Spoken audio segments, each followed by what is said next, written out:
सनातनम तेन सर्वानरेण वत्स समरेदि चेतसे आदित्य हृदयं पुण्यं सर्वशत्रु विनाशनम जयावहं चक्रे नित्यं अक्षयं परमं शुभं सर्वमंगल मांगल्यं सर्वपाप विनाशनम चिंता शोक प्रशमनम् आयुर्वर्धनम् उत्तमम् तस्मिन्नन्तं समुद्यतं देवासुरन् नमस्कृतं पूजयस्व विवर्धन्तं भास्करं भुवनेश्वरं सर्वदेवात्मको एष तेजस्वी रश्मि पावनः एष देवासुरगणा लोकान् पार्थिकपुष्टिभिः एष ब्रह्मश्च विष्णुश्च शिवः स्कन्दः प्रजापतिः महेन्द्रो धनः कालो यमसोमो यपापतिः पितरो वसुः सात्या विश्विनो मरुतो मनुः वायुर्ब्रह्मिः प्रजा प्राणः ऋतुकर्ता प्रभाकरः आदित्य सविता सूर्यः खगः पूषा कपस्तिमान् सुवर्ण सदृशो भानुः दिवाकरः हरिदस्व सह सहस्राक्षिः सप्तसप्तिर्मरीचिमान्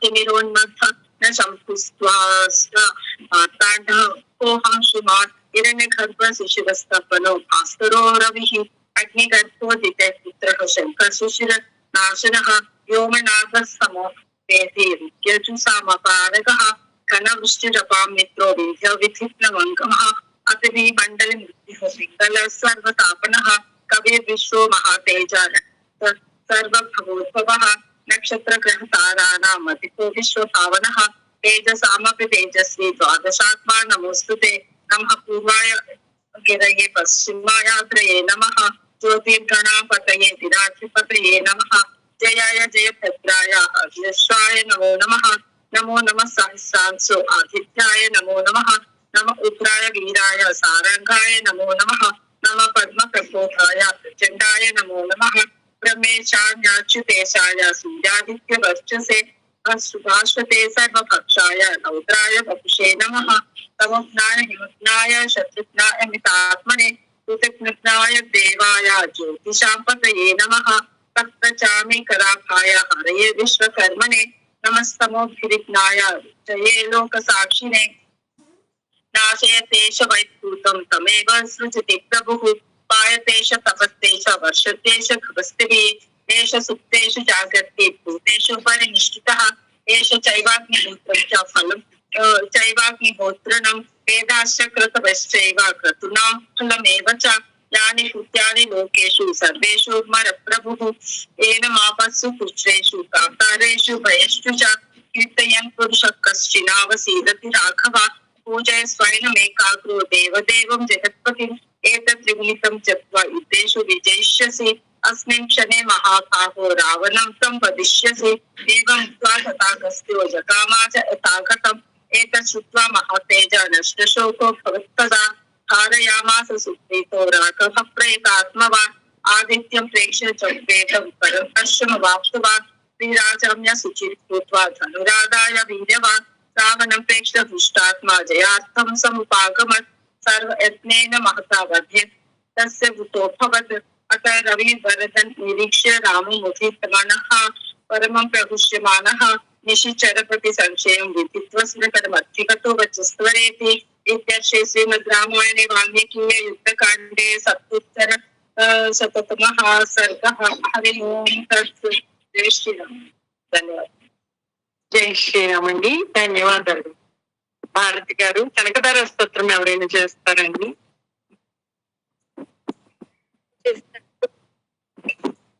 చేయండి సువర్ణ గారు. శ్రీ మహాగణాధిపతయే నమః. శ్రీ గురుభ్యో నమః. శ్రీమాత్రే నమః. వందే వందారు మందార నిందిరానంద కందలం అమందానంద సందోహ బంధురం సింధురాననం అంగం హరే పులక భూషణమాశ్రయంతి భృంగాంగనీవ ముకులాభరణం సమాలం అంగీకృతా కిల విభూతిరపాంగలీలా మాంగళ్యదాస్తు మమ మంగళ దేవతాయ ముక్తాముహురు విదదతి వదనే మురారే ప్రేమత్ర ప్రణిహితాని గతాగతాని మాలాదృశోర్మధుకరీవ మహోత్పలేయ సామే శ్రియం దిశతు సాగర సంభవాయ విశ్వామరేంద్ర పద విప్రమదాన దక్ష ఆనంద హేతురధికం ముర విద్విషోపి ఈశన్నిషీదతు మయి క్షణమీక్షణార్థం ఇందీవరూదర సహోదరమిందిరాయ ఆమీలితాక్షమధిగమ్య ముదా ముకుంద ఆనందకందమనిమేషమణంగతంత్రం ఆకేకరస్థిరకనీనిక పద్మనేత్రం భూత్యైవ వీన్మవ భుజంగశయాంగనాయాం కాలంబుదాలి లలితోరసి కైటభారే దారాధరే స్ఫురతి యాతటిదంగనేవ మాతః సమస్త జగతాం మహనీయమూర్తి భద్రాణి మే దిశతు భార్గవనందనాయ బాహ్వంతరే మురజిత శ్రిత కౌస్తుభేయ హారావళీవ హరినీలమయీ విభాతి కామప్రదా భగవతోపి కటాక్షమాలాం కళ్యాణమావహతు మే కమలాలయాయ ప్రాప్తం పదం ప్రథమతః ఖలు యత్ప్రభావాత్ మాంగళ్యవాజిమతుమర్తని వన్మతేన మయ్యాపతిత్తదిగమంతరమీక్షణార్థం మందాల సంచమకరాలయ కన్యకాయాం దద్యాదయానుపవనో ద్రవిణాంబుదారాం అస్మిన్న కించన విహంగ శిశౌ విషన్నే దుష్కర్మ కర్మమపనీయ చిరాయ దూరం నారాయణ ప్రణయినీ నయనాంబువాహ ఇష్టావిశిష్టమతయో వినరాయ యాదయాత్తాం దృష్టి త్రివిష్టపదం సులభం భజంతే దృష్టి ప్రహృష్ట కమలోదర దీప్తిరేష్టాం పుష్టిం కృషిష్ట మమ పుష్కర విష్టరాయాం గిర్దేవదీతి గరుడధ్వజ సుందరీతి శాకంబరీతి శశిశేఖర వల్లభేతి సృష్టి స్థితి ప్రళయ కేలిషు సంస్థితాయాం తస్యై నమస్తి భువనైక గురుస్తరుణ్యై శ్రుత్యై నమోస్తు శుభకర్మ ఫల ప్రసూత్యై రత్యై నమోస్తు రమణీయ గుణార్ణవాయై శక్త్యై నమోస్తు శతపత్ర నికేతనాయై నమోస్తు పురుషోత్తమ వల్లభాయై నమోస్తు నాళీక నివారణాయై నమోస్తు దుగ్ధోదధి జన్మభూమ్యై నమోస్తు సోమామృత సోదరాయై నమోస్తు నారాయణ వల్లభాయై నమోస్తు హేమాంబుజ పీఠికాయై నమోస్తు భూమండల నాయకాయై నమోస్తు దేవాదిదయాపరాయై నమోస్తు శారంగయుధ వల్లభాయై నమోస్తు దేవ్యై భృగునందనాయై నమోస్తు విష్ణోరురసిస్థితాయై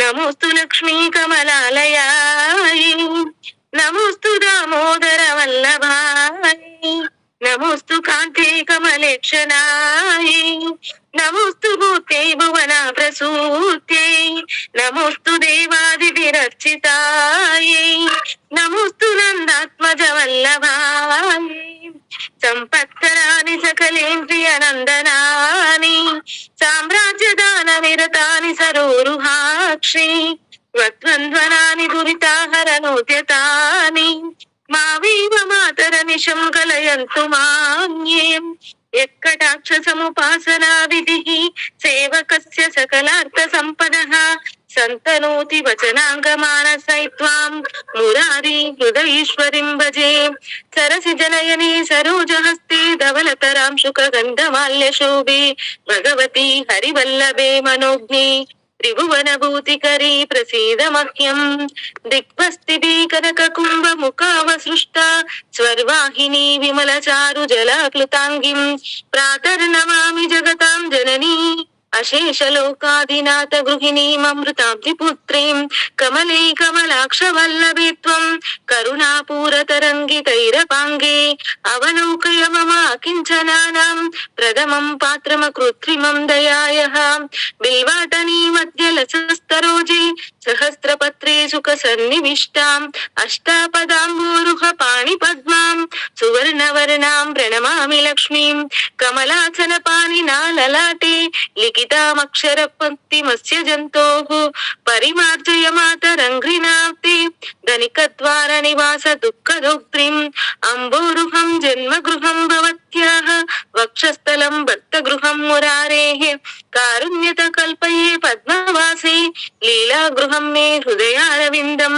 స్తువంతి స్తుతి విరమా విరన్మహం త్రైమయీం త్రిభువన మాతరం రమాం గుణాదీక గురుతర భాగ్యవాజినో భవంతి తే భువిభుతం భావితాశయః. ఎస్ సువర్ణధార స్తోత్రం యస్ శంకరాచార్య నిర్మితం త్రిసంధ్యం ఎప్పటి నిత్యం స కుబేర సమో భవేత్. సర్వం శ్రీ గురుచరణార్పణమస్తు. జై శ్రీరామ్ అండి. ధన్యవాదాలు. జై శ్రీరామ్ అండి. ధన్యవాదాలు సువర్ణ గారు. వారాహి కవచం ఎవరైనా చేస్తారండి? అండి. చేయండి భానుమతి. ఓం శ్రీ మహాగణాధిపతే నమః. శ్రీ గురుభ్యో నమః. ఓం శ్రీ మాత్రే నమః. శ్రీ వారాహి కవచం. అస్య శ్రీ వారాహి కవచస్య త్రిలోచన ఋషిః అనుష్ఠుప్ ఛందః. శ్రీ వారాహి దేవత. ఓం బీజం గ్లౌం శక్తిః స్వాహేతి కీలకం మమ సర్వశత్రునాశనార్థే జపే వినియోగః. ధ్యానం ధ్యాత్వేంద్ర నీలవర్ణాభం చంద్ర సూర్యాగ్నిలోచనాం విధి విష్ణు హరేంద్రాది మాతృభైరవ సేవితాం జ్వలన్మణి గణప్రోక్త మకుటామవిలంబితాం అస్త్రశస్త్రాణి సర్వాణి తత్కార్యోచితాని చ ఏతైః నమస్తైర్నిధం బిభ్రతిం ముసలం హలం పాత్వా హింస్రాణి కవచం భుక్తి ముక్తి ఫలప్రదం పఠేతి సంధ్యం రక్షార్థం ఘోర శత్రు నివృత్తిదం వాతాళీ మే శిరః పాతు ఘోరాహి పాలముత్తమం నేత్రే వరాహ వదన పాతు కర్ణో తదాంగిని ఘనా మే గుంధిని పాతు ముఖం మే పాతు జంభిని పాతు మే మోహిని జిహ్వాం స్తంభిని కంఠమాదరాత్ కంధౌ మే పంచమే పాతు బుధౌ మహిషవాహన సింహరూఢా కరౌ పాతు కుచో కృష్ణమృగాంచిత నాభిం చ శంఖిని పాతు పృష్ఠదేశే తు చక్రిణి ఖడ్గం పాతు చ పట్యాం మే మేఢం పాతు చ ఖేదిని ఉదం మే క్రోధిని పాతు జఘనం స్తంభిని తదా చండో చండ చోరుయుగ్మం జానుని శత్రుమర్ధిని జగద్భయం భద్రకాళి మహాకాళి చ పుల్పయోః పాదాద్యంగులి పర్యంతం పాతు చోన్మత్త భైరవి సర్వాంగం మే సదా పాతు కాల సంకర్షిణి తదా యుక్తాయుక్త స్థితం నిత్యం సర్వ పాపాత్ ప్రముచ్యతే సర్వ సామర్థ్య సంయుక్తం భక్త రక్షణ తత్పరం సమస్త దేవతా సర్వం సవ్యం విష్ణోః పురార్ధనే సర్వశత్రు వినాశాయ శూలినా నిర్మితం పురా సర్వభక్త జనాశ్రిత్య సర్వ విద్వేష సంహతీః వారాహి కవచం నిత్యం శ్రీ సంధ్యం యః పఠేన్నరః తథావిధం భూతగణానా స్పృశంతి కదాచన ఆపదః శత్రుచోరాది గ్రహదోషా చ సంభవాః మాతా పుత్రం యథావత్సం ధేనుః పక్ష్మవేవ లోచన తదాంగమేవ వారాహి రక్షా రక్షతి సర్వదా इति श्री रुद्रयामाल तंत्रे श्री वाराही कवचम संपूर्णम सर्वं श्री गुरुचरणारविंदार्पणमस्तु. जय श्री राम अंडी. धन्यवाद. జై శ్రీరామ్ అండి. ధన్యవాదాలు.